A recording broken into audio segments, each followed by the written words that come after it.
GCG atau Good Corporate Governance, ya. Kemudian agenda selanjutnya yaitu risiko terkait pemberian kredit, ya. Kemudian lesson learn-nya kredit bermasalah. Apa nih lesson learn? Ya, lesson itu adalah pelajaran yang bisa kita ambil, ya. Pelajaran yang bisa kita ambil atau pengalaman yang bisa kita dapat dari kredit itu bermasalah. Kenapa kredit itu menjadi bermasalah, ya. Pelajaran atau pengalaman atau langkah-langkah apa yang sebelumnya sudah dilalui, ya, sehingga kredit tersebut bisa kita itu bisa bermasalah, ya. Banyak faktor, ya, banyak faktor mulai dari awal yang tadi saya sampaikan terkait know your customer-nya itu kurang bagus, mengetahui seluk-beluk dari usaha tersebut, mengetahui seluk-beluk dari pengurusnya, pemegang sahamnya, atau ownernya, atau di balik itu, ya, mengetahui dengan detail dana yang kita salurkan atau kredit yang kita salurkan itu buat apa, ya kan, mengetahui dengan detail, ya kan, usaha tersebut berkembang dengan baik atau tidak, mengetahui dengan baik secara detail, secara mendalam, ya, bagaimana kita memprosesnya, ya kan, dan kita bagaimana cara mensupervisinya, cara maintenance-nya, supervisinya nasabah tersebut menggunakan dana kredit tersebut dengan hati-hati, dengan baik, sesuai dengan tujuan penggunaan kredit, ya kan. Banyak sekali, ya, faktornya, ya. Terus tadi yang saya sampaikan, konflik of interest-nya ada atau tidak, baik itu pejabat publik, pejabat politik, ya, sendiri, apakah itu saudara atau yang lain-lain, sehingga terjadi konflik of interest, ya. Itu lesson learn-nya itu kalau kita bedah itu sangat-sangat banyak sekali, ya. Kemudian next, nah ini 10 perilaku spesifik budaya kredit, ya. Ya, di sini ada disiplin prosedur, ya, taat dan disiplin terhadap peraturan eksternal dan kebijakan bank, ya, konsisten dan prudent, ya, melaksanakan kehati-hatian dalam pemberian kredit, ya. Ini harus benar-benar konsisten, ya, konsisten, profesional, tidak ada konflik of interest dan yang lain-lain, ya. Terus tadi, ya, saya sampaikan, ya, know your customer. Know your customer ini mengetahui dengan baik, ya, debitur itu, ya, yang tadi saya sampaikan mulai dari PT tersebut, CV tersebut, ownernya siapa, pengurusnya siapa, ya, terus pemegang sahamnya siapa, di balik itu, ya, ada siapa, ya, dan mengapa dia mengambil kredit, ya, ya. Ini terus selanjutnya yang keempat adalah tidak ada konflik of interest, ya, yang tadi saya sampaikan tadi, ya, ya, tidak ada konflik, karena kalau sudah ada konflik of interest kita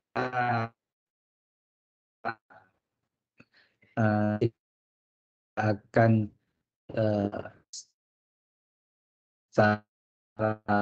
pemberian kredit, ya, kita tidak akan secara universal, secara umum atau mengetahui informasi negatif, ya.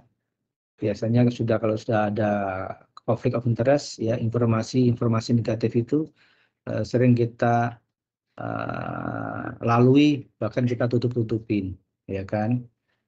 Ya, makanya konflik of interest itu adalah bagian yang terpenting juga dalam kita melakukan pemberian kredit. Kalau sudah ada konflik of interest, sudah semua istilahnya bisa diatur, ya kan. Ya, ABS, asal Bapak senang, ya kan. Semua bisa direkayasa, ya kan. Ini yang sehingga kita menuju ke langkah selanjutnya, yaitu langkah kelima, yaitu objektif, independen, dan responsible. ya, ini akan kabur ya. Kita tidak akan objek independen atau berdiri sendiri ya, di luar pengaruh ya kan, dan independentitas kita ya sangat-sangat dipertanyakan ya kan, responsible ya kan, bertanggung jawab ya kan, akhirnya rasa tanggung jawab kita juga akan luntur ya kan, juga akan luntur, akan apa ya mengabaikan tanggung jawab kita ya kan. Terus langkah selanjutnya yaitu perilaku budaya kredit ini ya, yaitu 4 principle ya, memutus kredit secara apa itu 4 principle, prinsip 4 mata ya. Prinsip 4 mata dalam artian kita ada 2 bagian ya, 2 unit ya, 2 bagian, 2 unit, 2 pihak ya kan, yang saling mengawasi, saling memonitor, baik mulai dari proses awal pemberian kredit sampai dengan nanti mensupervisi ya, sampai dengan nanti benar-benar sudah lunas karena memang dari usaha tersebut cukup berkembang ya, sudah mempunyai dana sendiri ya kan. Ini yang salah satu yang diperlukan ya. Kita ada penanganan kredit ini ada 2 pihak ya. Istilahnya kalau di kami itu adalah 4 principle ya, prinsip 4 mata atau prinsip 2 pihak, 2 bagian, 2 unit yang saling mengisi ya, terkait knowledge perform dari nasabah tersebut, baik secara eksternal maupun internal sesuai dengan ketentuan dan syarat yang ada di Bank Mandiri. Ya, itu kemudian tahap atau spesifik perilaku selanjutnya adalah intensif dan tight monitoring ya. Jadi secara berkala, secara rutin ya kita monitor dari kredit yang kita berikan, dari usaha yang sudah dijalankan oleh nasabah, oleh debitur ya. Kita harus benar-benar rutin, intensif, dan monitoringnya harus benar. Kalau di sini tight monitoring ya, ketat ya. Ketat dalam artian kita tidak harus setiap hari ya mengunjungi nasabah, tapi kita harus tahu informasi, update informasi dari usaha nasabah tersebut, dari ownernya, dari pengurusnya, dari keadaan makroekonomi kita ya. Oh, ini harga HP sedang turun ya kan, pasar HP sedang lesu ya, kita harus mengetahui ya, dan kita segera mengevaluasi, mereview dari usaha nasabah ya, apakah penggunaan kreditnya itu sudah benar atau belum, penggunaan kreditnya harus benar-benar cooling down juga ya, tidak digunakan sepenuhnya karena memang modal kerja untuk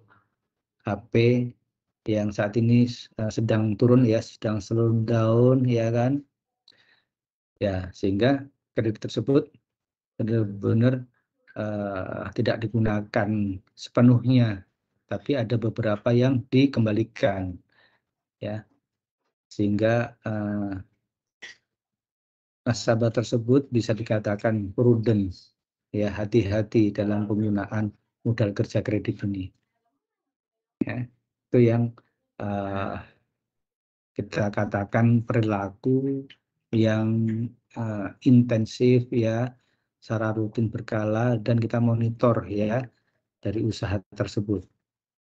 Oke, selanjutnya yaitu proaktif risk solver, yaitu kita harus proaktif, agresif, ya, menindaklanjuti ya sinyal-sinyal risiko yang terjadi, ya, yang seperti saya katakan tadi, ya, oh, harga HP sedang turun, ya kan, permintaan HP sedang lesu.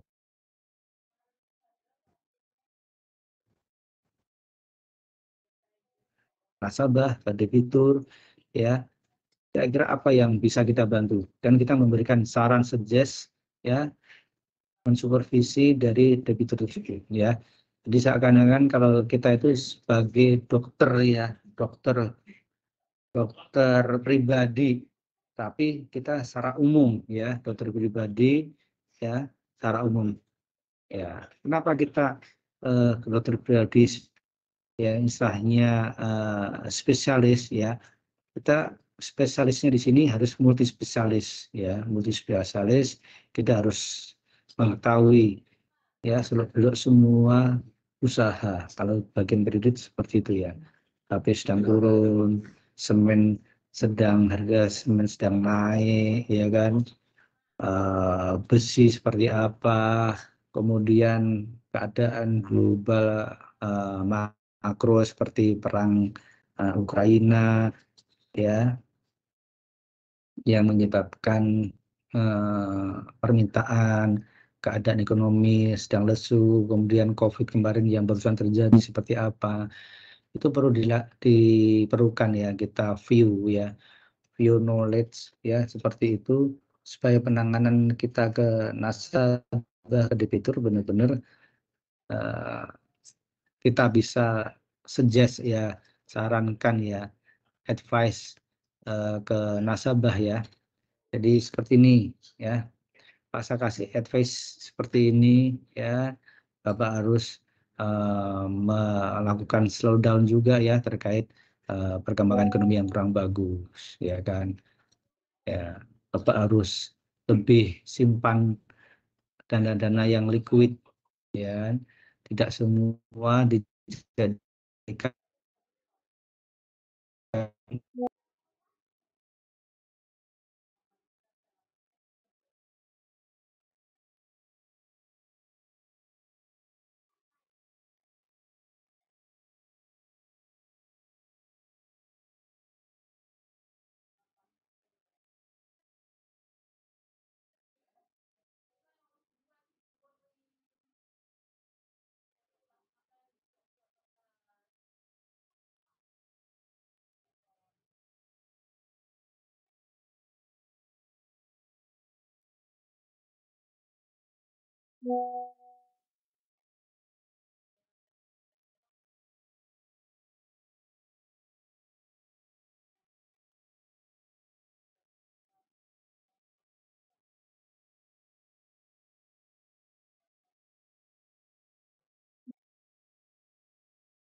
ini.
Ini adalah 7 disiplin credit officer Bank Mandiri, ya kan? Ini tadi yang saya sampaikan ya di awal. Pertama kita harus menemukan atau mengetahui atau mengidentifikasi ya target customer kita ya. Dan ini hukumnya wajib ya pada penetapan target customer pipeline ya, mulai dari awal dengan risk ya. Risk tadi yang saya sampaikan dua pihak tadi ya. Jadi dua pihak itu adalah pihak business unit atau SME, yang kedua adalah pihak risk ya. Diharapkan pipeline ini dalam artian prospek ya. Kalau teman-teman mempunyai targeted suatu nasabah yang akan kita berikan kredit ya, itu di kami namanya pipeline ya kan, namanya pipeline atau prospek atau targeted ya, dan itu harus bisa dieksekusi minimal 80% ya. Misalnya kita punya targeted nasabah ada 10 ya kan, ada toko bahan bangunan, ada toko HP, ada toko fashion ya, ada perusahaan industri food ya, ada perkebunan dan lain-lain ya. Minimal 8 ya, 8 itu harus bisa kita eksekusi, dan dari 8 itu memang benar-benar sudah disaring bersama dengan pihak risk, benar-benar performnya bagus dari nasabah, owner, pengurus dan lain-lain ya, itu harus benar-benar bagus performnya sehingga kita aman nantinya ya. Step kedua ya, yaitu call and visit ya, kita kunjungin ya, secara berkala ya kan. Visit objek itu dalam artian kita kunjungin tokonya, kita kunjungin pabriknya, kita kunjungin ownernya ya, kita kunjungi pengurusnya seperti apa, rumahnya di mana ya. Dan langkah selanjutnya adalah pelaksanaan di sini trade checking ya, market checking terkait dengan debitur tersebut. Trade checking itu maksudnya apa? Kita mengkonfirmasi dari teman-teman pengusaha sejenis ya, misalnya toko HP ya, kita konfirmasi toko HP yang lainnya yang kita kenal ya, kita menanyakan segala sesuatunya terkait targeted nasabah yang akan kita bidik ya. Misalnya kita bidik toko HP A ya, kita tanyakan ke toko HP B, apakah toko HP A itu bagus ya kan, apakah pernah wan prestasi atau ingkar janji ya, seperti itu ya. Kondisinya seperti apa, kita lakukan trade checking kepada community pengusaha community sejenis ya. Kalau toko HP ya sama-sama dengan toko HP yang sejenis. Terus kemudian kita lakukan trade checking juga kepada bayarnya ya, yang kita ketahui mungkin bayarnya secara grosir, kamu tahu toko HP enggak ya, oh tahu, ini mana dia melayaninya, penyediaan barangnya, produknya, kualitasnya ya. Terus kemudian kita juga trade checking pada suppliernya, yaitu yang memasok HP tersebut ke toko A ya, ke pabriknya, ke agennya ya. Misalnya sekarang kita yang lagi rame toko HP yang Samsung atau apa, ngambilnya dari mana? Oh, ngambilnya dari Surabaya, ngambilnya dari Jakarta ya, kita wajib trade checking itu ya, pemasok-pemasoknya ya, apakah pembayarannya bagus, lancar, hubungannya seperti apa ya. Itu yang dimaksud sini adalah trade and market check. Terus selanjutnya adalah prosedur ya, kita disiplin ya, mengetahui ya, knowledge kita terkait ketentuan syarat yang ada di internal kita ya. Di internal kita ada beberapa ketentuan ya, kalau di kita namanya standar prosedur kredit ya, SPK ya. Terus kemudian kaidah-kaidah kredit secara umum ya. Kemudian OJK, peraturan dari Bank Indonesia ya kan, kita juga harus mengetahui sehingga pemberian kredit kita tidak melanggar ya dari ketentuan internal maupun eksternal. Terus kemudian selanjutnya adalah monitoring ya. Monitoring tadi udah saya sampaikan ke teman-teman ya kan, monitoring terkait usaha nasabah tersebut seperti apa. Covenant ini adalah syarat-syarat ya, syarat-syaratnya apakah sudah terpenuhi atau belum ya. Kemudian kalau obligo ini ya, atau buku besar ini adalah terkait kredit kontraktor ya. Nah, ini lebih dalam nih ya. Jadi yang umumnya terkait ini ya, usaha tersebut lah, produk dari usaha tersebut, ownernya, pengurusnya ya. Terus debitur watchlist ini istilahnya debitur dalam pengawasan ya. Usahanya sudah mulai menurun ya kan, ownernya bermasalah, pengurusnya bermasalah. Nah, ini kita masukkan ke dalam kelompok debitur watchlist ya, debitur yang dalam pengawasan ya. Oke, next selanjutnya yaitu dokumentasi ya.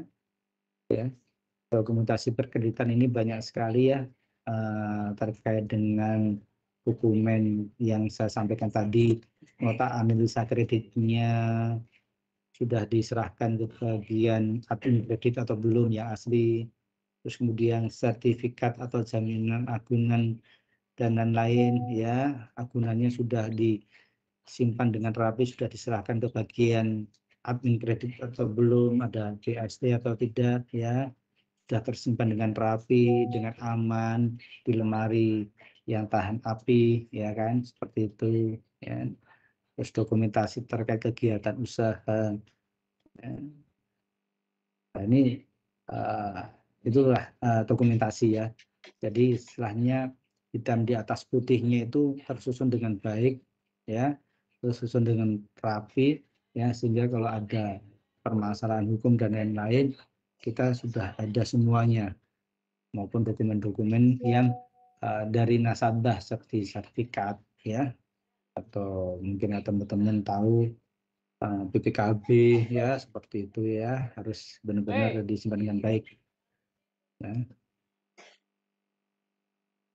dengan baik, dengan aman ya. Terus kemudian collection ini apa? Collection ini adalah penagihan ya. Mungkin ada nasabah yang bayar kewajibannya setiap tanggal 5 ya, itu benar-benar harus dibayar tepat waktu, tidak boleh molor ya. Kalau molor ya ini namanya kita lakukan collection atau penagihan dari pembayaran yang menunggak tersebut. Oke, selanjutnya ini panduan ya, analisis karakter debitur atau calon debitur ya. Ada 4 no ya, pono ya, yang harus dimiliki dari pejabat atau pegawai pemberi kredit ya. Satu adalah tidak mudah percaya. Kedua adalah tidak mudah menyerah. Ketiga adalah tidak mudah tergoda. Empat adalah tidak mudah kagum. Ya. Tidak mudah percaya, jadi semua informasi yang disampaikan nasabah ya kita tidak mudah percaya. Caranya apa? Ya tadi itu kita lakukan trade checking ya, ke community checking ya, supplier buyer itu tidak mudah menyerah. Dalam artian apa? Dalam artian misalnya calon nasabah atau calon debitur tersebut belum berkenan ya kan, ya kita harus lobbying terus harus approach terus menerus secara intensif, ya kan, kita dekatin, kita lobby, kita sounding, ya, kita kunjungan, ya kan, karena bagus, ya kan, di 80% kapan harus tereksekusi, ya. Ini benar-benar kita punya sifat karakter tidak mudah menyerah, ya kan, seperti itu. Terus next, tidak mudah tergoda, ya, ini dalam metode biasanya pada calon-calon debitur yang membutuhkan dana, yang dana tersebut tidak untuk semestinya, tidak untuk usaha yang kita biayai, ya, itu apa, di luar, ya, di luar yang kita tidak tahu, ya kan, sehingga mereka memberikan suatu iming-iming, ya, suatu apa payment, ya, ini agak, ya kan, ya, supaya kreditnya itu lolos, ya kan, supaya dikasih kredit, ya, ini diberikan sesuatu, minta tolong, ya, teman-teman nanti kalau sudah terjun dimanapun di dunia masyarakat, di perusahaan atau dimanapun, atau mungkin wira swasta, ini juga harus benar-benar, ya, tidak mudah tergoda, ini harus benar-benar ditanamkan di diri kita, ya. Terus yang terakhir adalah tidak mudah kagum, ya kan, tidak mudah kagum, nasabahnya menggunakan mobil yang bagus, rumah yang mewah, ya kan, yang kita tidak tahu asal usul dari aset tersebut seperti apa, apakah aset yang tidak semestinya, ya kan, ya, tidak mudah kagum dengan omongannya, ya kan, ya, yang belum terbukti, ya, itu, ya. Terus next, nah ini ilustrasinya, ya, dari karakter tadi tidak mudah kagum, ya, benar-benar dari fisik, dari omongan, dari harta, ya, yang tadi saya sampaikan, ya, yang diperlihatkan atau ditonjolkan atau disampaikan oleh debitur maupun debitur, ya, karena RM, apa nih RM? RM adalah relationship manager, ya, atau petugas pemberi kredit, ya, atau di kita petugasnya atau karyawannya atau pegawai yang melakukan proses pemberian kredit, ya. Kalau di kami di Bank Mandiri namanya relationship manager, atau kita singkat dengan RM. Ini harus bicara atas dasar fakta dan akurasi data, ya kan, ya, seperti itu, ya, dituntut secara profesional, ya, kita, ya, tadi ya saya sampaikan tidak mudah tergoda, bujuk rayu, pemberian imbalan untuk apapun, ya, dari calon fitur yang dapat melanggar kode etik dan maupun calon debitur, ya, dan reputasi bank ini juga harus benar-benar kita jaga, ya, reputasi atau nama baik dari Bank Mandiri kita jaga, dan kita perilaku karakter kita yang kurang bagus, kurang baik, kurang mencerminkan, ya, Bank Mandiri secara keseluruhan, ya, ini harus kita jaga, kita sopan, bicaranya baik, view-nya luas, ya, pandangannya luas, ya, ini harus kita benar-benar jaga, ya, yaitu akan menyangkut di reputasi bank. Oke, ini adalah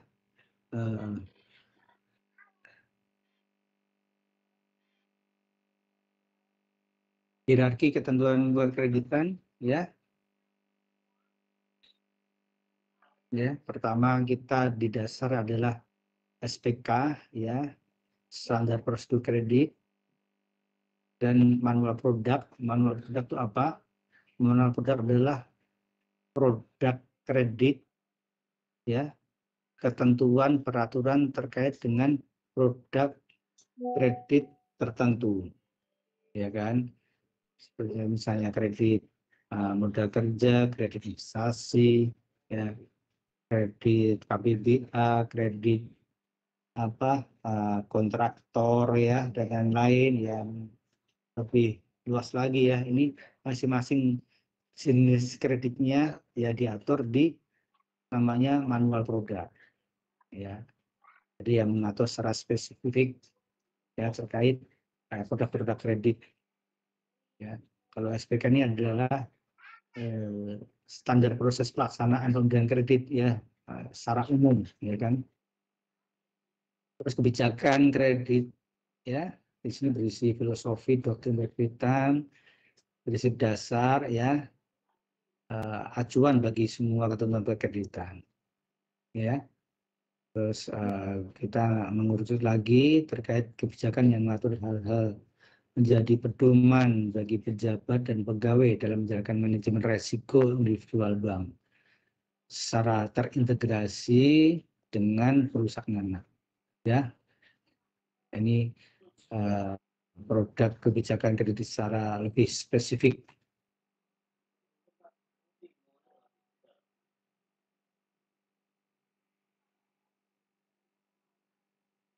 Oke, ini filosofi perkreditan ya.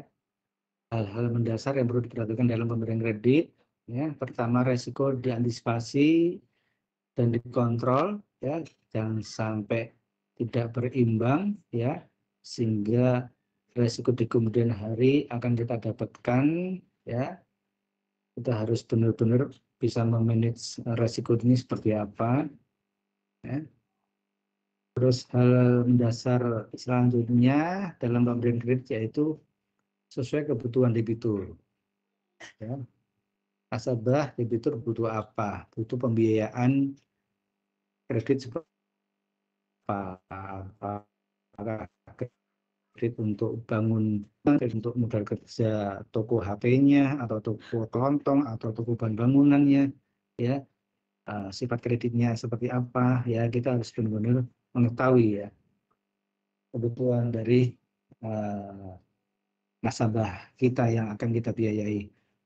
Selanjutnya ya, kemampuan bayarnya, apakah dengan kita misalnya kredit 1M, apakah secara cash flow dia mampu membayar kewajiban bunganya atau kewajiban pokok dan bunganya ya. Ini harus benar-benar kita dalamin, kita analisa ya, sesuai dengan omset, sesuai dengan laporan keuangan, sesuai dengan real kenyataan yang ada di lapangan ya, seperti apa ya. Ini harus benar-benar mampu mengembalikan ya terkait kewajiban debitur. Next adalah common sense dan business judgment-nya ya, kita harus benar-benar bisa memberikan atau bisa mempunyai tadi insting ya, insting dalam kita memberikan kredit ya, terkait tadi ini apakah pejabat publik, pejabat politik, terus usahanya sedang sunset atau sunrise ya, view kita secara umum ya, pengaruh di mikro maupun makronya ya, business judgment-nya seperti apa ya, kita harus di situ kita harus mempunyai common sense ya dan business judgment. Selanjutnya yaitu kondisi usaha debitur ya saat ini, apakah tadi ya sedang sunset atau sunrise ya, sedang bagus atau tidak bagus, performanya seperti apa. Terus kemudian aspek 5C ya, mungkin teman-teman manajemen tahu apa itu 5C ya, diantaranya adalah kapasitas ya, terus kapasitinya seperti apa, kolateral atau akunannya seperti apa, karakternya seperti apa. ya.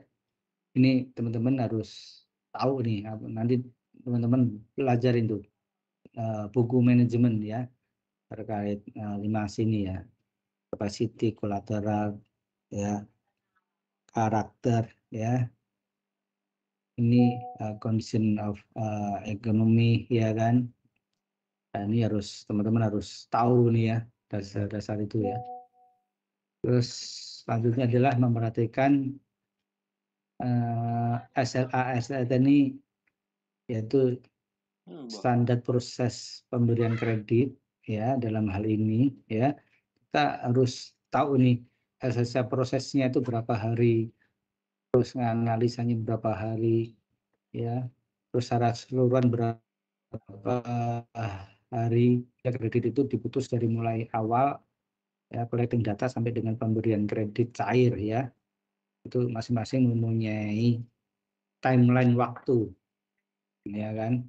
Jadi tidak terlalu lama-lama. Kalau lama-lama nanti kesempatan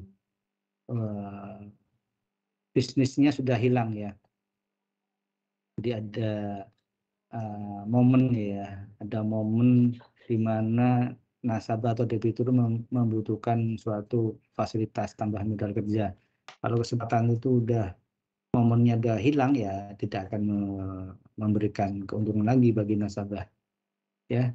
Dan kehati-hatian ya, kehati-hatian tadi yang saya sampaikan terkait rate checking, community checking, mengetahui perform dari nasabah ya, pengembalian kreditnya kuat atau tidak ya, itu ya banyak faktor. Terus kita tidak hanya mengandalkan guarantor ya, guarantor itu garansi ya, garansi ini dalam artian lalu di kita adalah kolateral atau jaminan agunannya ya, tidak mengandalkan agunan. Wah, dia punya toko ya, nggak boleh ya, dia punya toko senilai 2M padahal kita kasih kredit 1M, ya udah nggak apa-apa lah, merem-merem aja ya kan ya, jaminannya lebih besar ya daripada kreditnya. Nah, kalau kita semata-mata seperti itu ya, kita namanya bukan bank tapi pegadaian ya. Ya, kita bukan pegadaian tapi kita bank yang semuanya berdasarkan analisa dan risikonya seperti apa. Oke, selanjutnya don't take borrowers wood alone ya kan.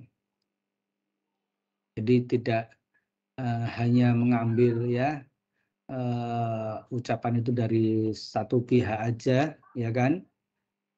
Ya, harus dari berbagai pihak informasi ya, supaya kita mengetahui secara umum, secara detail dari suatu perform debitur kita ya, seperti itu.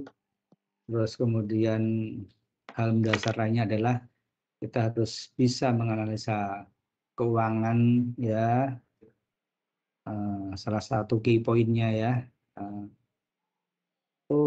Keuangannya seperti ini, piutangnya, stoknya, omsetnya ya kan, terus biaya-biaya yang dikeluarkan ya kan, HPP-nya berapa ya, harga pokoknya berapa, misalnya harga pokok dia belinya itu berapa ya, harga pokok penjualan ya, atau istilahnya pulakannya itu berapa ya kan, masih ada margin laba berapa, dipotong dengan biaya admin, tenaga kerja dan lain-lain, biaya bunga bank ya, itu apakah masih menguntungkan atau enggak ya, itu semua ada di analisa keuangan dan rasio-rasionya ya, kita bisa lihat di situ. Terus kemudian sumber pengembalian dari cash flow perusahaan ya, ini masih beririsan dengan kemampuan mengembalikan ya kan. Terus evaluasi agunan ya, yang saya sampaikan tadi ya, agunan itu ada toko, rumah, pabrik ya. Ya, apakah sellable ya kan, nilai jualnya seperti apa ya kan, rumah tinggalnya ditempatin atau enggak, atau rumah kosong, bangunannya masih layak atau tidak ya kan, tanahnya strategis atau tidak ya kan. Nah, ini kita harus tahu ya terkait agunan yang diberikan oleh debitur ya. Apakah di bawah tegangan tinggi sutet atau di dekat dengan pemakaman atau dekat yang tidak yang strategis ya, di perempatan jalan pojok yang susah untuk parkir dan lain-lain ya. Itu juga salah satu faktor yang menentukan terkait evaluasi agunan. Terus kemudian dokumen kredit lengkap, aman dan tertib ya, yang saya sampaikan sebelumnya ya kan, terkait dokumen untuk analisa kreditnya ini yang asli harus disimpan ya, ke bagian admin, sertifikat agunan, aman ya, terus dokumen perizinan dan lain-lain ya, itu lengkap, aman dan tertib. Selanjutnya adalah kredit bermasalah karena proses kredit kurang memenuhi syarat ya. Nah, ini karena nanti awal ya saya sampaikan tadi ada conflict of interest, kemudian responsibility ya, tanggung jawab ya kan. Terus pengetahuan kita kurang mendalam dalam nasabah ataupun dengan informasi keadaan ekonomi mikro makro ya, sehingga kredit tersebut bisa menjadi bermasalah di kemudian hari. Kemudian sensitif terus terhadap perubahan debitur atau eksternal ya, ini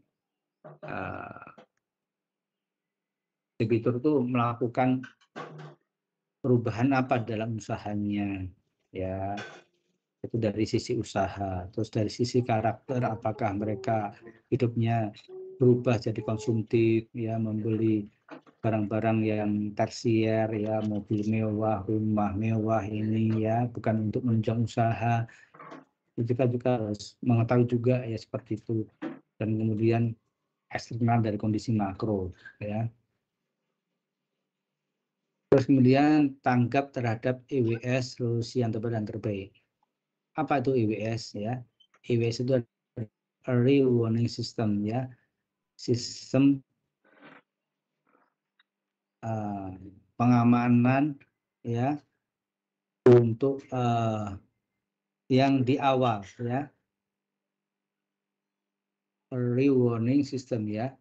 Jadi ada warning di awal ya. Ada apa tanda-tanda di awal yang kita harus ketahui ya, baik secara sistem ya maupun secara manual ya. Kalau secara sistem ya, sistematis ya, mungkin dari nasabah sendiri ya. Tadi terkait perilaku tadi ya, kita harus mengetahui dari awal. Kemudian omsetnya turun itu dikarenakan penjualan transaksinya turun ya. Kita ada sistem juga ya di situ ya kan, kalau transaksi turun, kemudian pengendapan dananya turun ya, semula biasanya tabungannya 1 M, ini jadi tabungan jadi 500 juta ya, atau jadi 100 juta ya, menurun. Kenapa ini ya? Jadi sistem EWS ini kita juga harus bisa tangkap di awal sehingga kita bisa memberikan suatu langkah-langkah yang penyelamatan ke nasabah ya kan, supaya tidak keburu nasabahnya menjadi bermasalah ya kan.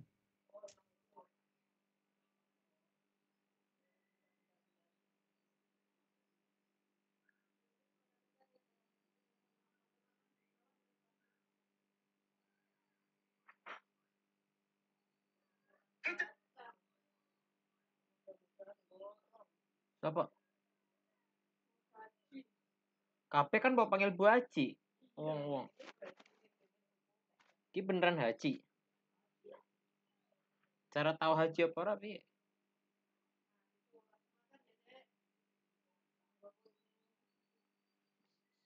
Oke, maaf ada telepon sebentar. Jadi itu ya, Terus kemudian kami lanjutkan terkait integrated end-to-end proses ya. Jadi proses dari akhir ya, end-to-end ya, ini harus terintegrasi, tersambung, terhubung ya kan. Dari mulai tadi 2 unit dengan race, kemudian ada beberapa pihak ya, kalau di sini kami biasa sampaikan yaitu 3 pilar ya. 3 pilar itu pihak-pihak yang berkaitan dengan kami SME ya. Kalau kami SME dinamakan business unit ya kan. Itu ada pihak admin kredit atau kredit operation ya, kemudian pihak untuk kredit race ya, kemudian pihak yang lain yaitu dengan bagian di kredit bermasalah ya. Ini harus selalu terintegrasi, selalu terhubung, selalu terikat, selalu saling komunikasi ya kan, dari berbagai pihak tadi ya, sehingga kita dalam memberikan kredit mulai dari awal sampai mensupervisi sampai terakhir kita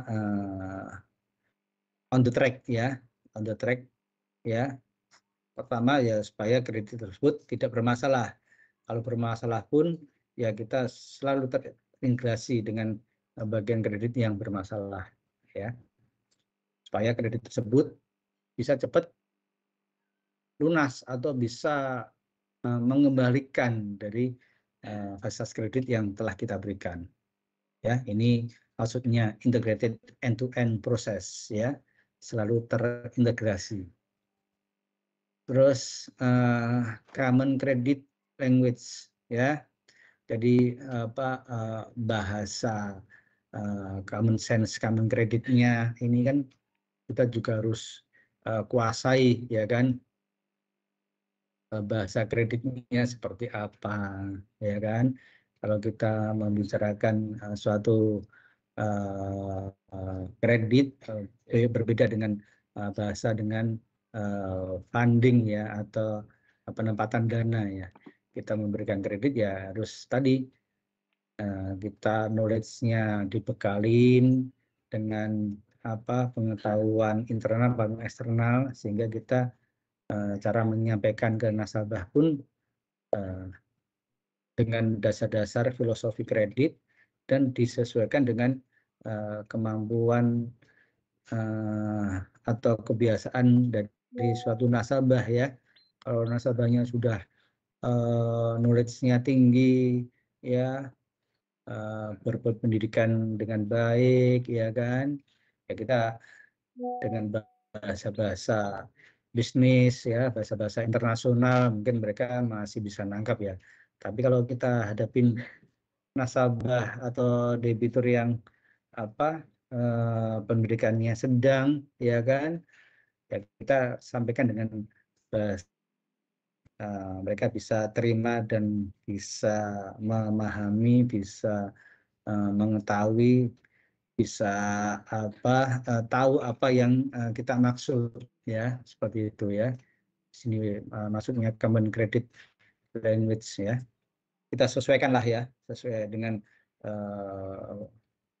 tingkat perform dari nasabah yang kita ajak bicara ya kan. Ya misalnya teman-teman istilahnya ngomong sama anak SMP sama anak SMA atau dengan teman-teman kuliah sendiri kan bahasanya kan pasti lain kan ya. Kalau anak SMP seperti ini, kalau anak SMA ya yang agak-agak gaul ya seperti itu. Kalau sesama dengan rekan mahasiswa ya dengan bahasa-bahasa ter terstruktur, berpendidikan, istilah-istilah yang berpendidikan pasti akan nyambung ya, seperti itu ya. Ya, tapi kalau teman-teman ajak ngomong anak SD SMP dengan bahasa mahasiswa kan pastinya kan ya susah juga ya terima kan. Atau kita ngomong anak atau teman sejawat kita mahasiswa tapi ngomongan SD SMP kan lucu juga kan, ya kan, ya pastinya kan nggak eh, nggak ini ya, nggak pantas lah, nggak wajar lah ya. Itu yang dimaksud dengan common credit language ya. Jadi bahasa-bahasa kredit kita sesuaikan, kita sampaikan sesuai dengan nasabah yang kita hadapin. Kemudian next, ini filosofi mendasar lainnya, yaitu risiko pemberian kredit ya, mendapatkan target tadi ya, terkait dengan tadi yang saya sampaikan RAC ya, risk acceptance criteria ya. Implementasinya seperti apa ya, kita screening tuh kesesuaian debitur di awal proses harus sesuai dengan RAC, legalitas usaha atau lama usaha ya, tadi ya saya sampaikan. Terus nomor 2, pemberian kredit kebutuhan real debitur ya, sesuai dengan kinerja usahanya ya, dan itu juga dapat menghasilkan keuntungan bank ya. Jadi kalau istilahnya di sini dengan skala omset dari nasabah ya, skalanya berapa, apakah dia skala omsetnya dengan limit atau plafon kredit sebesar 500 juta atau 1 M atau 10 M atau mungkin sudah besar ya 25 M ya. Ini pemberian kredit sesuai dengan kebutuhan real debitur ya, maksudnya di situ ya kan. Ya, tidak terlalu lebih dan tidak kurang juga. Kalau kurang ya nasabahnya tidak bisa menggunakan kredit tersebut dengan baik ya, akan kekurangan modal terus.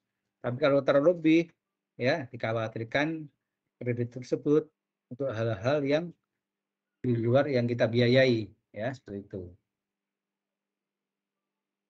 Ya, ini tentu aja kan kita juga harus mengetahui fasilitas kredit yang sudah diterima dari bank lain, ya kan? Apakah kredit nasabah sudah punya kredit di bank lain? Ya kita harus perhitungkan juga ya secara overall.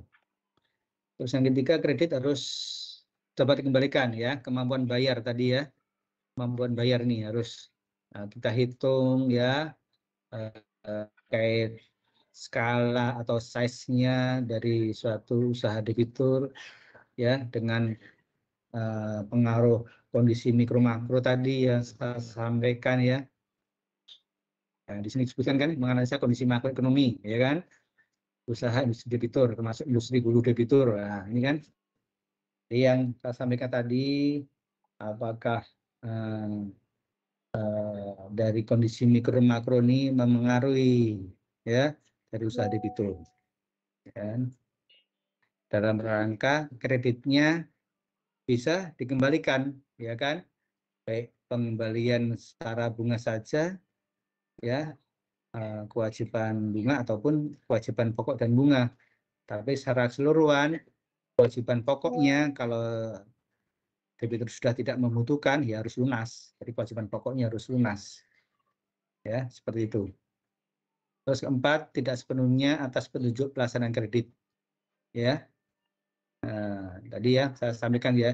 Jadi kalau di kredit itu tidak letterless sesuai dengan juknis ya, atau petunjuk teknis, tidak harus sesuai dengan SPK, tidak harus sesuai dengan ini, tapi kita ada common sense-nya ya, common sense ya, tadi saya sampaikan ya, common sense-nya, rasa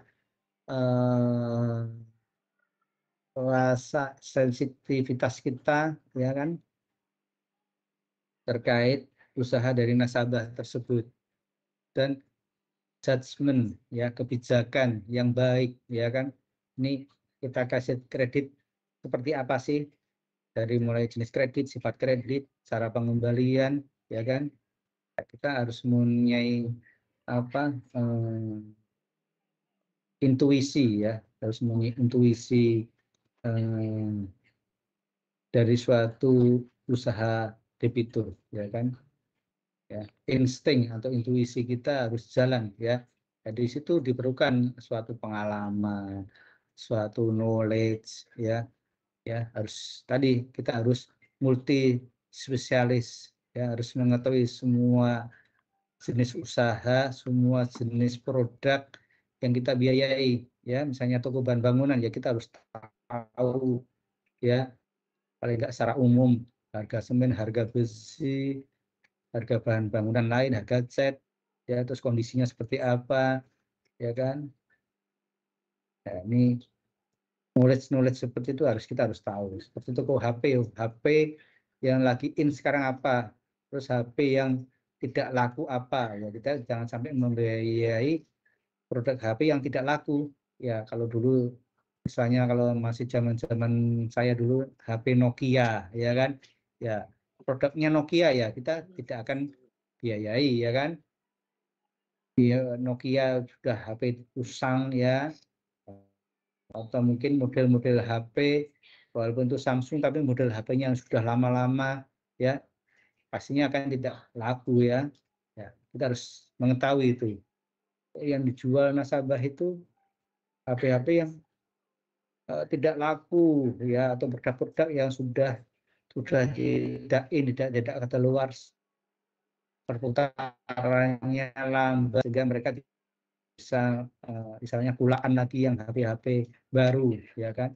Itu perlu kita pahami, ketahui, ya itu insting bisnis kita, ya common sense-nya tadi, ya, insting bisnis, intuisi, ya itu kita harus jalan juga, ya itu harus selalu diasah, ya di lapangan, ya terus dari knowledge dari medsos, ya itu harus kita tingkatkan terus kemampuan capability kita, ya kemampuan diri itu harus terus dibangun, ya kalau itu tanpa kita meningkatkan kemampuan diri kita, ya kita akan terlewat itu, common sense-nya juga akan nggak peka lagi, ya, apa kurang peka lah istilahnya, ya itu harus didukung seperti itu, ya.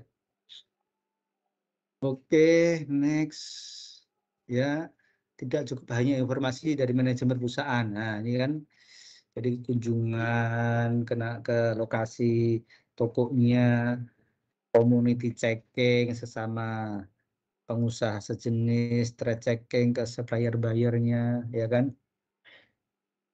Ini perlu, ya, ini dalam rangka tadi common sense atau insting kita terkait bisnis nasabah, ya kan, kita harus melalui itu, ya. Di sini dideskripsikan, ya kan. Terus kemudian salah satu faktor kunci dengan analisa keuangan, ya tadi sudah sebutkan, ya dari laporan keuangan yang disampaikan dari nasabah seperti apa kita bisa baca, ya kan, rasio-rasionya, ya kalau teman-teman ekonomi tahu, ya apa itu NWC, ya net working capital, apa itu rasio quick ratio, ya kan, ya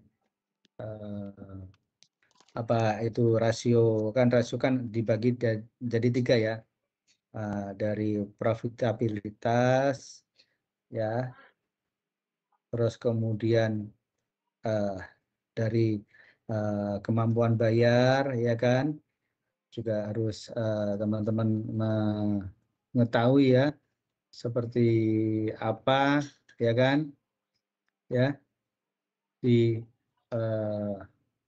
rasio-rasio itu mengetahui, ya dari likuiditasnya seperti apa, ya kan, terus kemudian solvabilitasnya seperti apa, ya terus aktivitasnya seperti apa, ya nah, rasio-rasio di sini, ya teman-teman harus tahu, ya ini contohnya, ya di sini, ya habis itu ada berbagai macam, ya rasio, ya terkait penjabarannya, deskripsinya, ya kan. Ini harus kuasain sehingga kita bisa menentukan, ya keputusan kredit dengan tepat, ya. Aktivitas dari nasabah seperti apa, ya laba ruginya seperti apa, ya kan? Oke.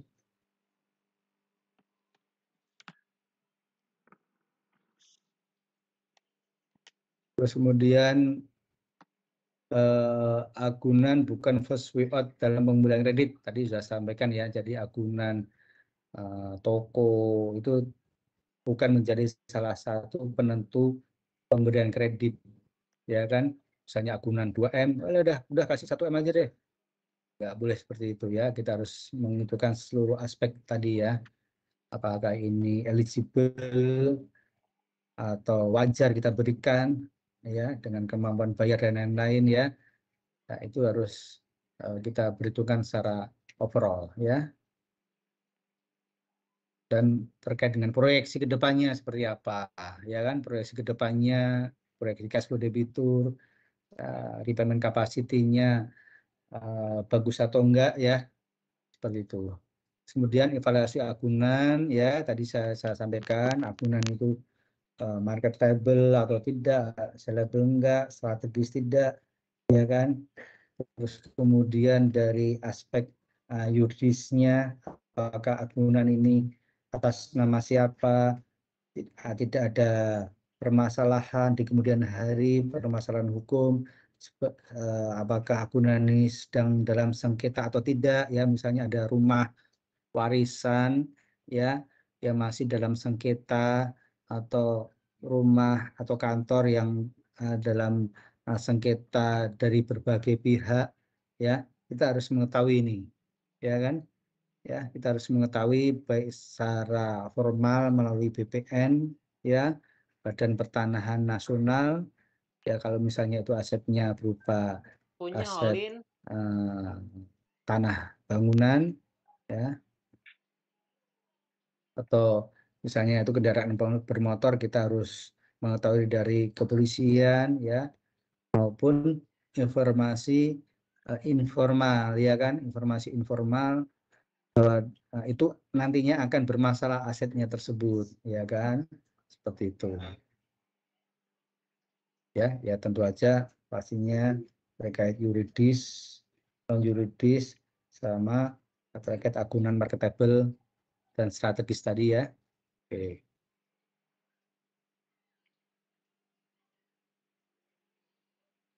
Terus selanjutnya adalah dokumen kredit sebagai info pemutus kredit harus lengkap ya. Dokumen harus lengkap tadi ya. Nah, dokumen kredit apa aja? Dari rekening koran, dari perizinan ya kan, surat permohonan kredit, dari apa legalitas pengurus atau ownernya, KTP, NPWP dan lain-lain ya.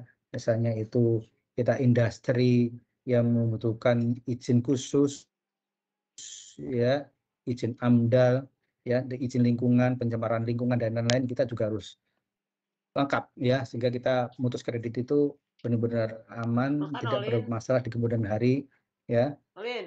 terkait Punya. dari apa usaha, tempat usaha saat ini maupun ke depannya. Kemudian kredit bermasalah disebabkan proses kredit kurang memenuhi persyaratan ya. Tadi ya. Jadi kita sudah harus lengkap semuanya tadi yang saya sampaikan ya. Terus kemudian trade checking ya tadi ya kita sampaikan. Terus kita juga harus mengetahui berbagai aspek ya, mulai dari aspek legalitas, aspek teknis ya, aspek pemasaran, aspek keuangan, aspek agunan ya, terus kemudian resiko dan mitigasinya ya, keseluruhan ya, itu semua harus tertuang atau tercantum di dalam nota analisa kredit ya, sekalian dengan keputusannya ya, dan beserta syarat dan ketentuannya ya.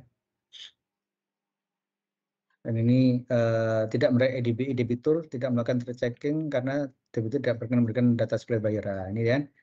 Jadi benar-benar kita harus melakukan yang ini ya.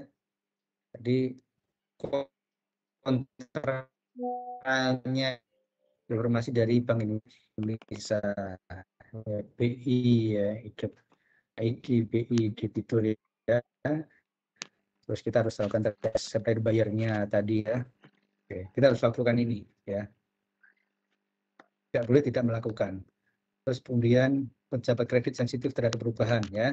Tadi yang saya sampaikan ya, ada perubahan dari kondisi makro, mikro, kondisi internal nasabah, ya, kondisi usaha debitur ya. Kita harus update terus ya. Caranya gimana ya? Caranya dengan kunjungan secara berkala ya. Setiap 3 bulan sekali kunjungan dengan apa? Berhubungan dengan via call ya, via WA ya. Komunikasi sekarang cukup modern ya, kita bisa video call ya dengan nasabah, kondisi nasabah seperti apa ya. Kita bisa lakukan setiap waktu ya, seperti itu. Terus kemudian update perkembangan informasi, teknologi, implikasi dengan kelangsungan dari usaha debitur ya. Ini tadi informasi tadi ya.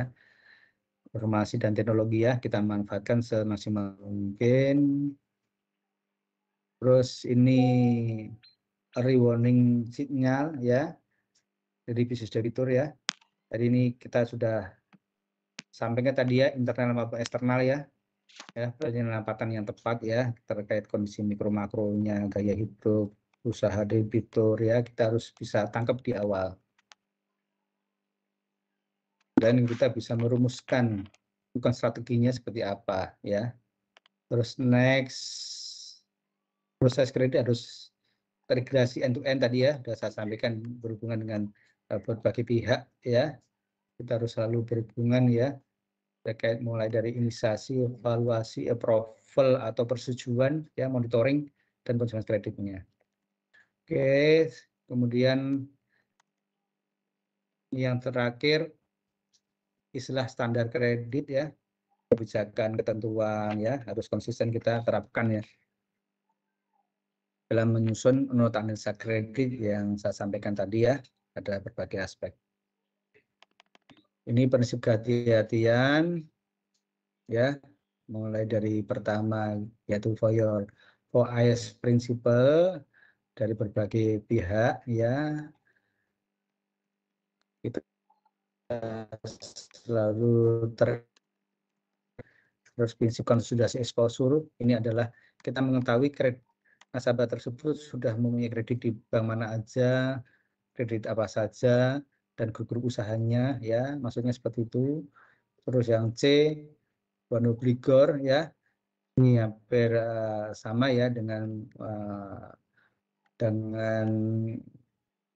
exposure ya. Kalau ini one obligor itu dia mempunyai kelompok apa saja ya yang dianggap sebagai satu obligor, satu kesatuan yang berkait usaha nasabah ya. Terus yang D, know your customer ya, sudah saya sampaikan ya, harus benar-benar tahu tipe klien atau mengetahui dari nasabah tersebut, self financing ya. Jadi kredit yang kita berikan itu tidak hanya semata-mata dana atau modal kerjanya dari perbankan, tapi harus ada self financing ya.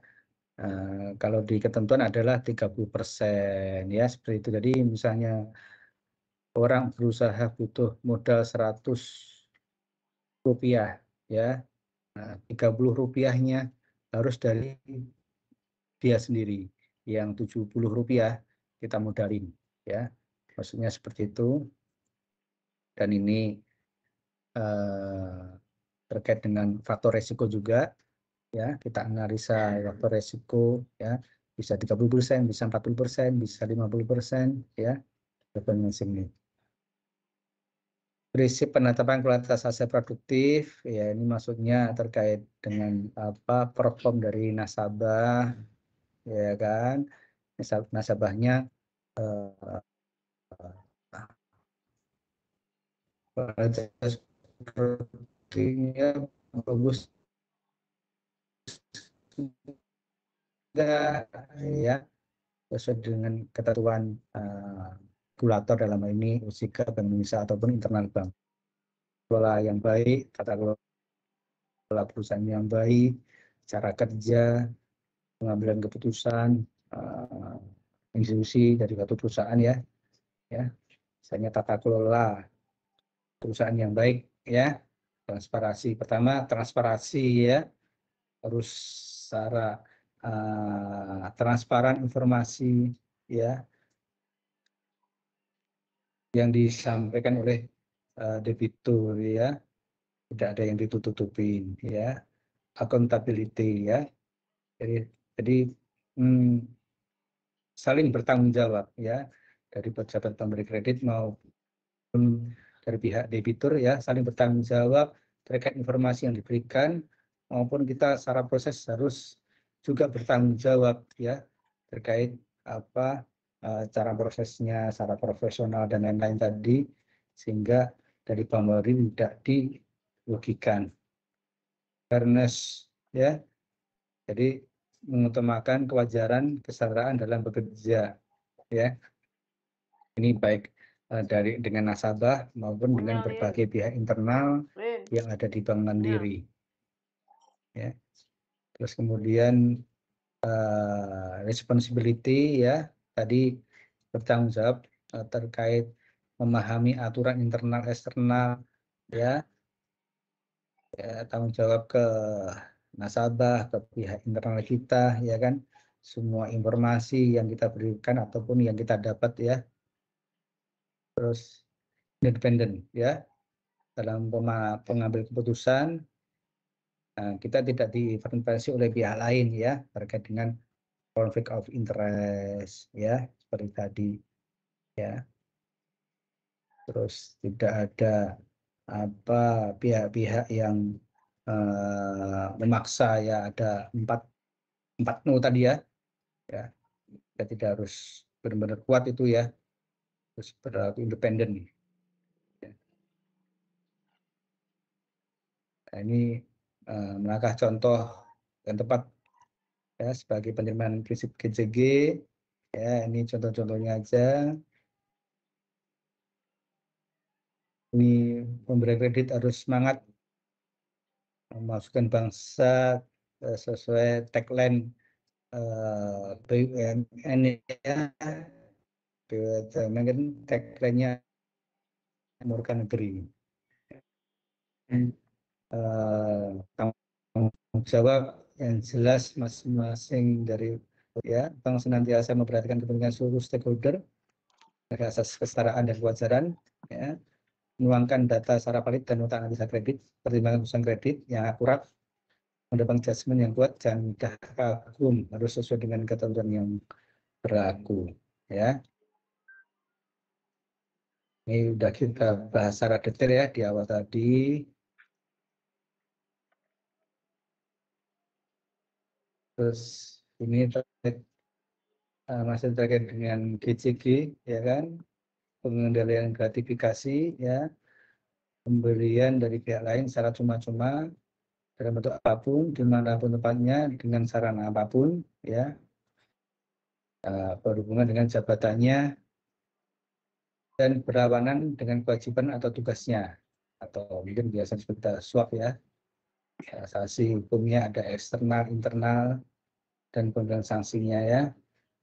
Di sini undang-undang, ada undang-undangnya ya, terkait pemberantasan tindak pidana korupsi ya, penjara seumur hidup, penjara paling singkat dan denda dan seterusnya ya. Kalau di peraturan kita juga ada code of conduct ya, perjanjian kerjasama ya, komunikasi ya, terkait hubungan kerja dengan pemberi dengan pegawai ya. Terus kemudian ini untuk sanksinya ya, ada pengecualiannya ya, sanksi hukum tidak berlaku jika lapor kepada KPK ya kan, karena kita institusi yang terhormat, instansi BUMN, kita sudah profesional ya, sehingga terkait tidak pidana korupsi ini benar-benar menjadi fokus dan concern kita ya. Oke, ini contoh-contoh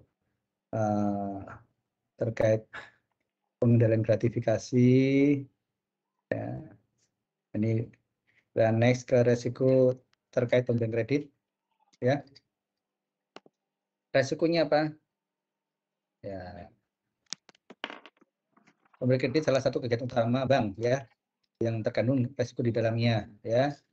Resikonya adalah kegagalan.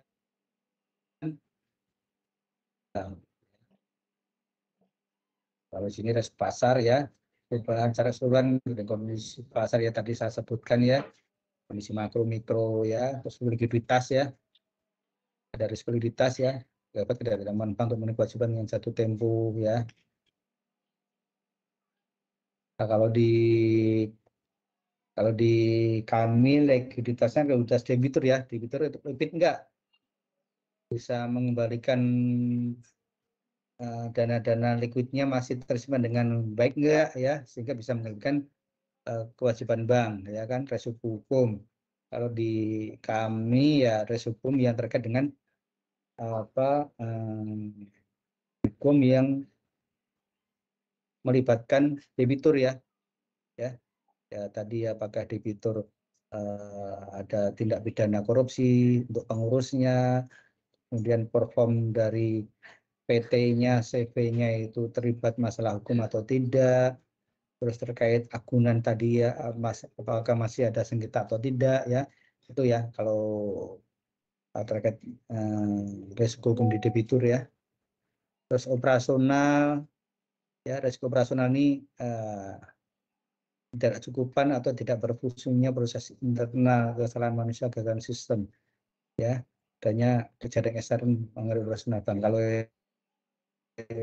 operasional dalam hal ini kan kita operasional debitur ya, operasional debitur atau nasabah, operasionalnya berjalan lancar enggak ya, apakah usahanya sudah menurun, operasional sudah menurun ya.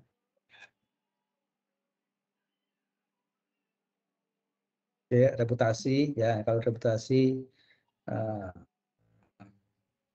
bank ya, kita wajib menjaga ya marwah reputasi bank ya, kita harus konsisten, bertanggung jawab, dan membawa nama baik Bank Mandiri ya, seperti itu ya. Kalau kita kaitannya dengan SME debitur ya. Terus strategik ya, ini kita dalam mengambil keputusan ya harus secara overall dari berbagai pihak dan lain-lain yang kita sebutkan tadi. Terus ini kepatuhan ya, resiko kepatuhan ya, kita harus benar-benar melaksanakan peraturan internal maupun eksternal Bank Mandiri. Resiko negara country risk ya, kalau ini kan misalnya negara sedang perang ya, sedang ada bencana alam yang secara menyeluruh ya kan, atau kondisi makro secara umum seperti kemarin COVID ya. Ini resiko negara ya, bagaimana negara tersebut beresiko terkait dengan keadaan kondisi secara umum yang terjadi ya. Kemudian resiko transaksi intragrup ya, ini terkait tadi ya, grup usaha tadi ya, grup usaha dari nasabah, dia mempunyai usaha yang lain seperti apa, atau usaha grup perusahaan-perusahaan yang lain seperti apakah pengaruhnya terhadap kita, pengaruh terhadap debitur kita sejauh mana ya kan, apakah itu grup usahanya mendukung atau malah bahkan tidak mendukung usaha yang dijalankan dari nasabah. Ini resiko kreditnya ya, menjaga exposure ya, terus proses kreditnya juga harus sesuai ketentuan prosedur, kemudian monitoring ya, terus kemudian manajemen kredit risk independen, kewenangan yang jelas dan bertanggung jawab. Oke, ini resiko operasional ya. tadi yang saya sampaikan ya terkait proses internal di kita sendiri, ya kegagalan sistem. Kalau ini kan dari kami, ya, insya Allah sistem sudah cukup bagus ya kan. Nah, kegagalan SDM ini pejabat pemberi kredit atau petugas untuk proses kreditnya harus benar-benar kapasitas, kemampuan, knowledge-nya harus terus ditingkatkan ya. Terus karakternya dari pegawai atau pejabat pemberi kreditnya juga harus bermoral yang baik ya, seperti itu.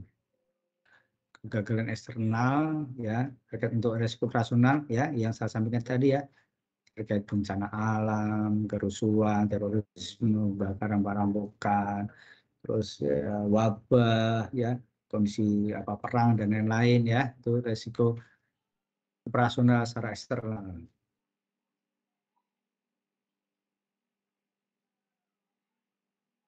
Terus resiko hukum ya, ini sudah saya sampaikan ya, terkait tadi ya, dari nasabah maupun dari kolateralnya ya, harus benar-benar bersih dari case-case atau apa case-case hukum ya, case-case hukum, informasi yang pernah dilakukan ya, itu kan juga suatu pertimbangan dari kita juga ya, apakah yang bersangkutan pernah melakukan pelanggaran hukum ya. Dan dokumen-dokumen tadi yang saya sampaikan ya terkait akuntan dan lain-lain ya, terkait perizinan juga ya. Ini listen learn, kredit bermasalah, pelajaran apa yang bisa kita ambil ya dari lesson tersebut, apakah kita sudah kredit checking yaitu bank checking dan terchecking ya, ke supply buyer dan lain-lain ya. Ini di sini teman-teman bisa lihat ya terkait legalitas, supply buyer, terus RIK itu yang dari Bank Indonesia tadi ya, dari OJK tadi ya, informasi dari OJK ya kan. Terus kemudian tempat usaha ya, di sini stok, agunan usahanya seperti apa ya. Terus di sini ada keabsahan rekening koran ya, rekening koran zaman now ya, zaman now itu semua bisa direkayasa ya, kita harus benar-benar lakukan verifikasi, validasi terkait apa rekening koran itu, rekening koran ya, rekening koran itu rekening yang transaksi di perbankan ya. Kalau misalnya teman-teman punya buku tabungan, nah buku tabungan itulah rekening koran ya. Kalau biasanya nasabah atau pengusaha-pengusaha besar itu rekening korannya bukan dalam bentuk buku tabungan lagi, tapi dalam bentuk print out lembaran ya kan. Print out lembaran di situ yang memuat seluruh transaksi usaha dari suatu nasabah ya. Ya, itu biasa kita sebut rekening koran. Ya. Terus integritas ya, pegawai harus integritasnya harus kuat, jaga diri ya, dari tadi 4 no tadi ya kan. Nah, ini biasanya kalau integritas itu kita kadang-kadang over service ya, sehingga debitur tidak bayar tepat waktu gitu ya. Ini contoh-contohnya ya, RM store tunai ke rekening debitur ya, batas pinjam baik ya, sehingga ini menganulasi over service ya, debitur yang tidak bayar tapi kita talangin dulu ya kan, ini service. Terus kemudian terkait apa kickback ini, aplikasi kredit data datanya, kemudian saya mendapatkan apa itu tadi fee ya, ini sangat-sangat dilarang sekali ya di kita ya, dan godaan ini juga cukup banyak ya di kita.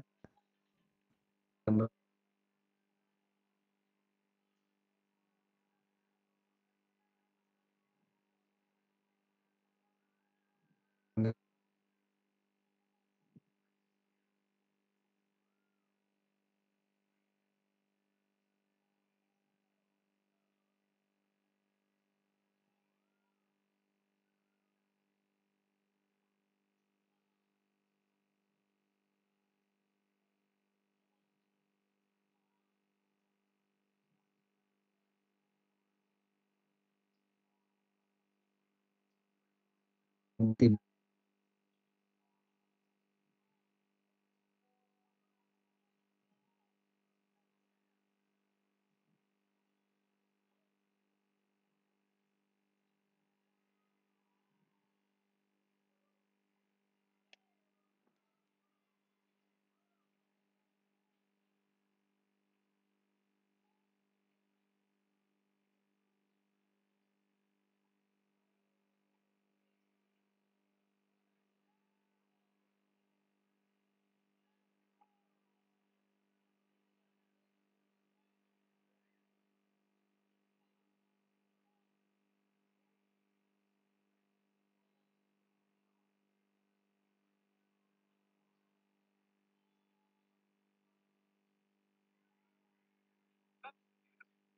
Kaos olahraga paling laku ini baru aja restock. Ayo, buat kalian yang dari kemarin mau beli tapi kehabisan mulu, nih kita baru aja restock kan.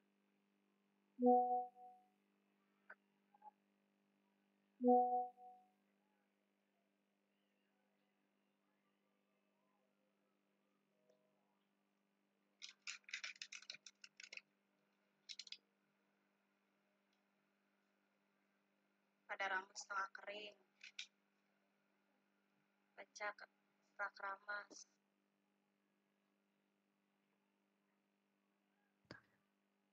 Integritas ini harus benar-benar ya, harus benar-benar dilaksanakan dengan baik ya, supaya kita tidak terjerumus ya, terjerumus di yang kasus-kasus hukum ya, karena efeknya akan sangat dalam dan panjang.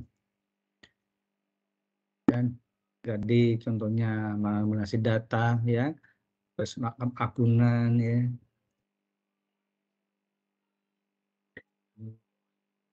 apa goalsnya ya, tujuannya secara umum ya, yaitu diharapkan seluruh pegawai Bank Mandiri dapat memahami, melaksanakan, memahami budaya kredit sehingga terbentuk budaya kredit sehat dalam rangka kehati-hatian atau prudential banking ya.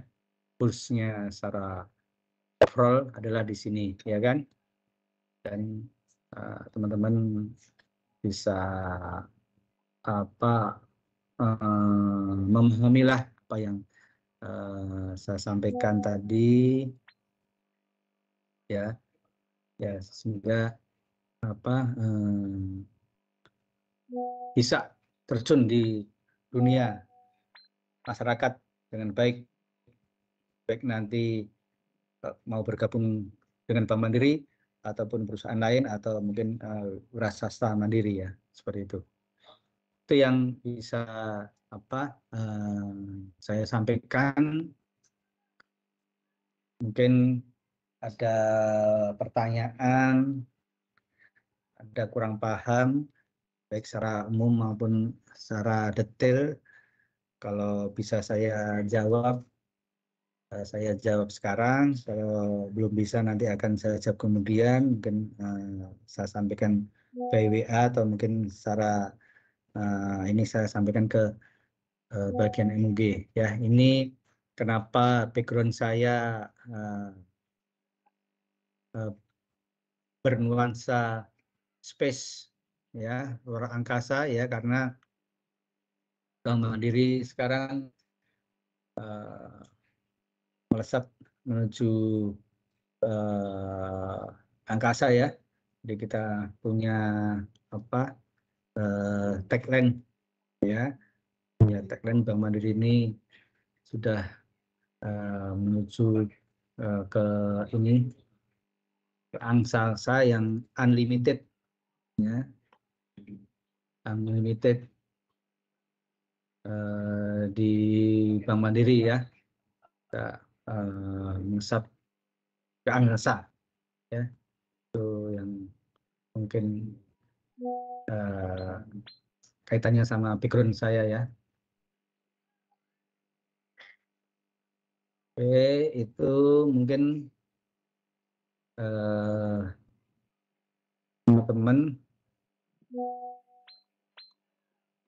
yang bisa saya sampaikan terkait budaya kredit Bank Mandiri ya, baik secara umum maupun agak-agak sedikit bagian saya ya di SME ya. Yuk silakan teman-teman, ada yang mau ditanyakan? Apapun aja, langsung aja. Masih ada waktu 5 menit lagi, beberapa menit. Silakan.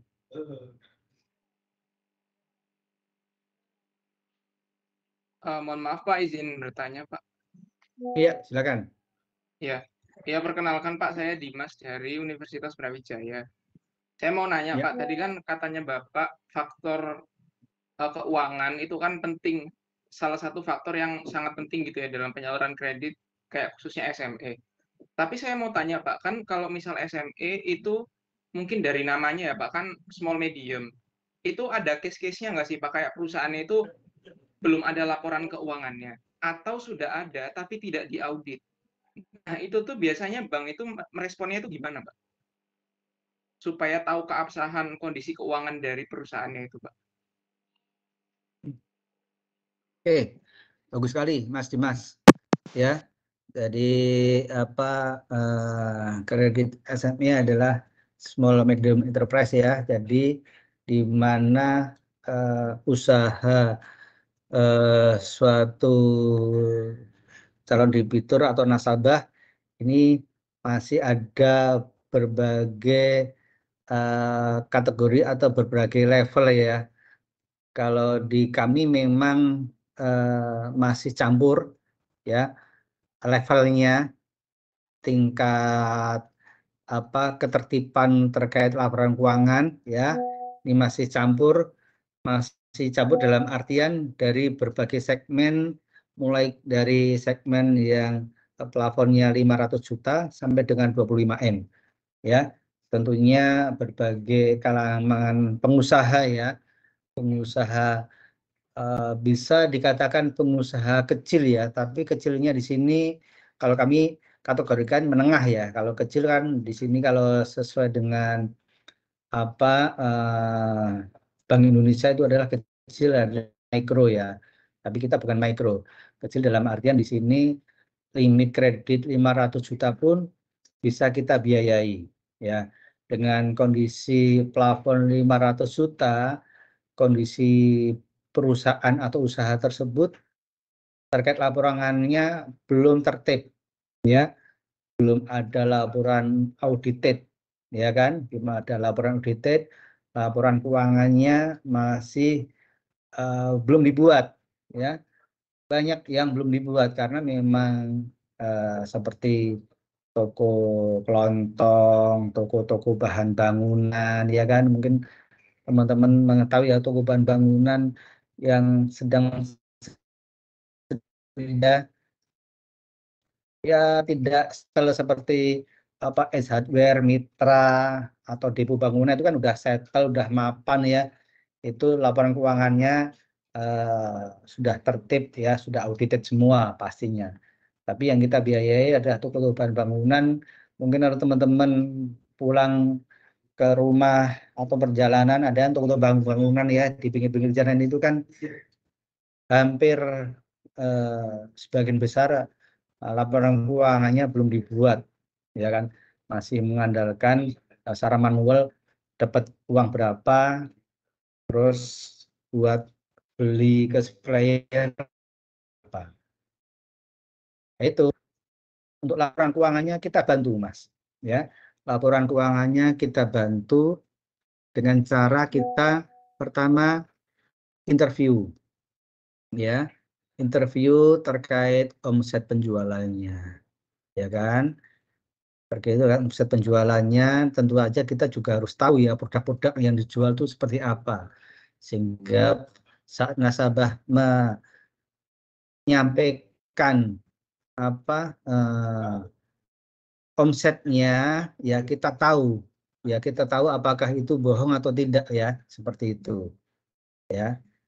Misalnya ya, makanya tadi saya sampaikan kita multi spesialis knowledge ya.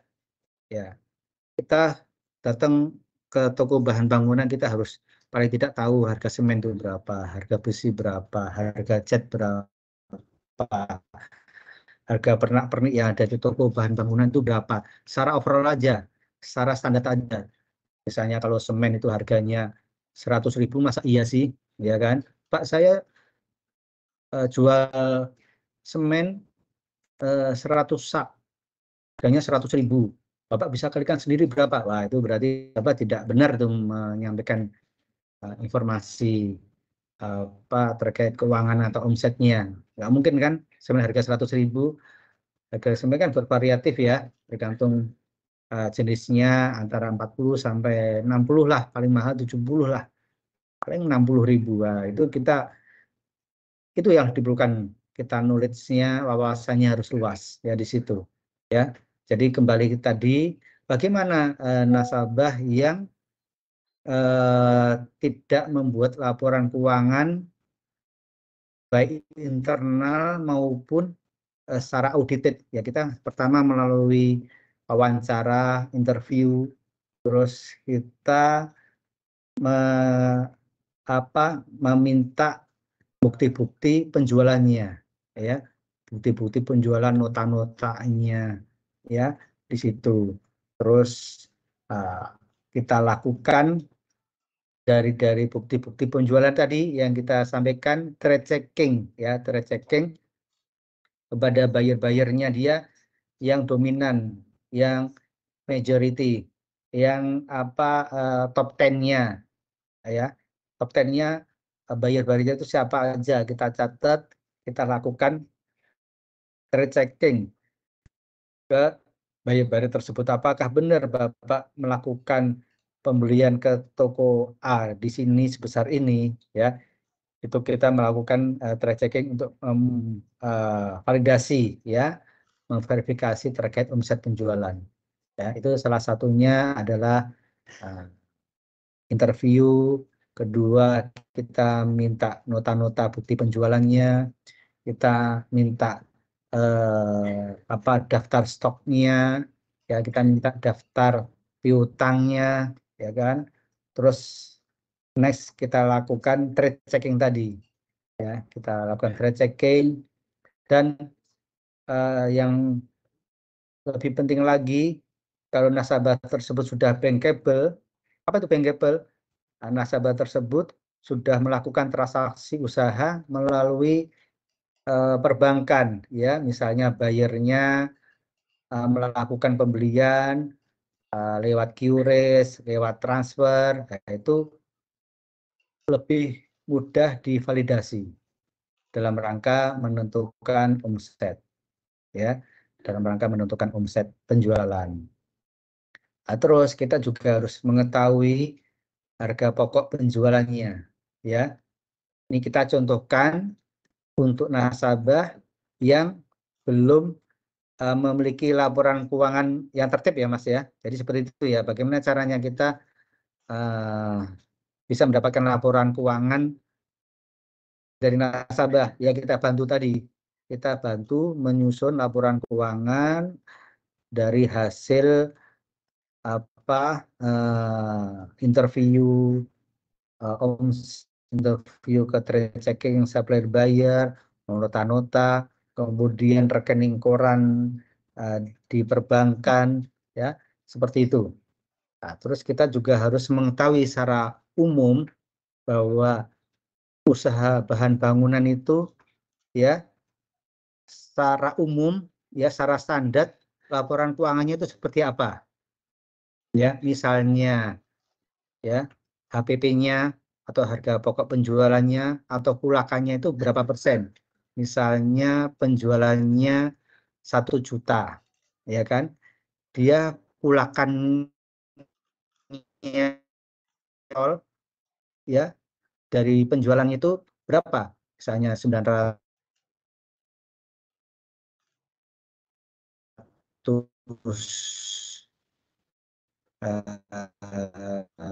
juta ya, atau kalau secara persentase ya, kalau persentase ada persu dan suatu kaidah secara umum standar. Kalau bahan bangunan itu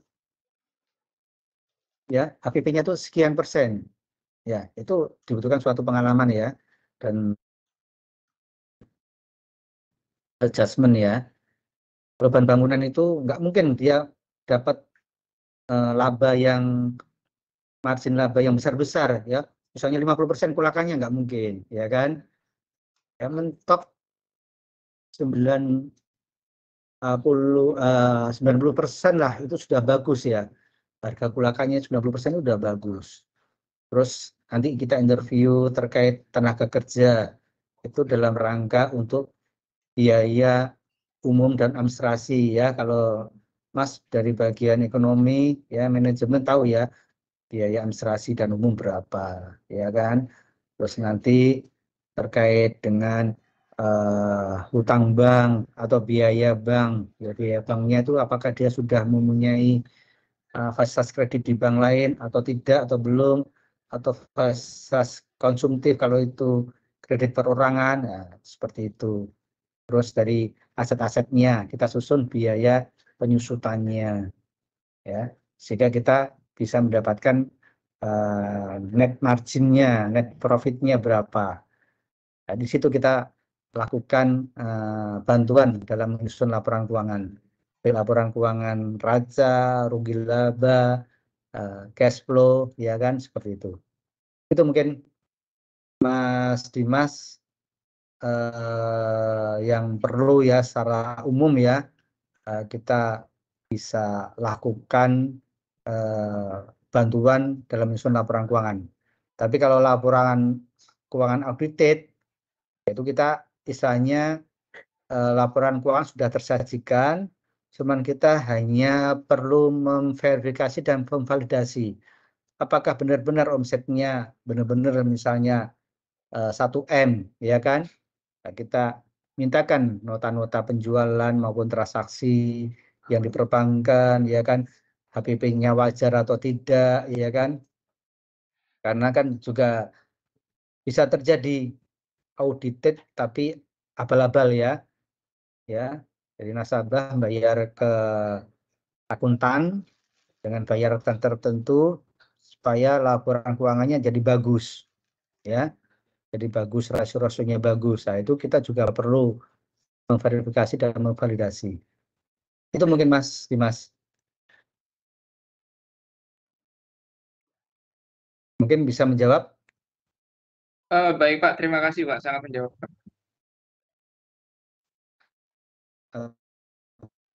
Atau gimana? Monggo nggak molor-molor sedikit ya, tapi teman-teman ya paham ya, terkait magang di Bank Mandiri ini ya, khususnya pada di. Ya, silakan.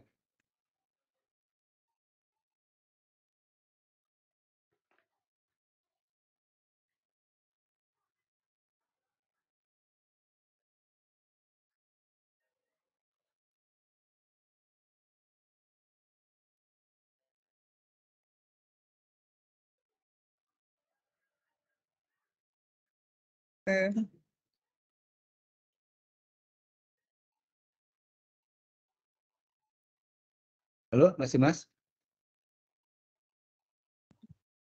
Baik Pak, terima kasih sudah sangat menjawab. Maaf tadi kayaknya nggak masuk deh, saya sudah Oke. bilang. Ya, terima kasih Pak. Oh ya, oke. Ya, silakan yang lain. Monggo.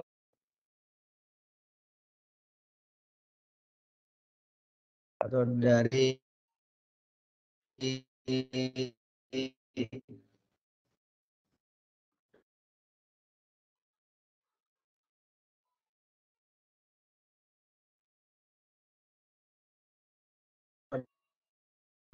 dari bahasa sudah cukup. Yuk, kameranya tolong hidupkan lagi. Ya, kita ambil foto sesi yang terakhir ya. Nanti saya laporkan lagi ke Mandiri University. Ini sayang ya teman-teman yang belum gabung ya. Yang gabung cuma 27 ya. Tadi ada 35 atau 36 tadi ya sebenarnya.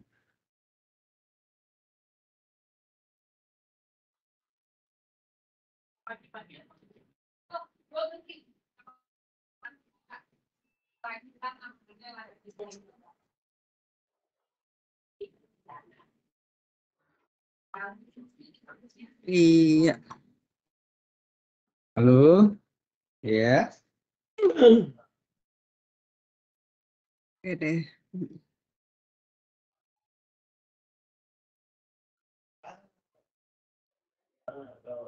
Gimana Pak? Sudah online semua kameranya? On semua kameranya? Ya, ayo on ya. Mau diambil sama Bu Rika untuk Ya. laporannya nih. Iya, ini Sertifikat. Kezia nggak kelihatan Sayang nih nih. teman-teman. Ayo siap di depan kamera. Ya, enggak ya. Siap. Sudah siap? Oke ya. 3, 2, 1. Ya, depan kamera Iya. yang Cheers. jelas. Senyum. Ya. Oke. Ya, terima kasih. Ya. Senyum, ayo. Udah Pak. Lagi? Sudah. Baik, Bu Rika. Coba Yang bisa dilihat saya dulu ya. sampaikan, mohon maaf bila ada kekurangan atau salah kata perbuatan dari kami, mohon maaf yang sebesar-besarnya.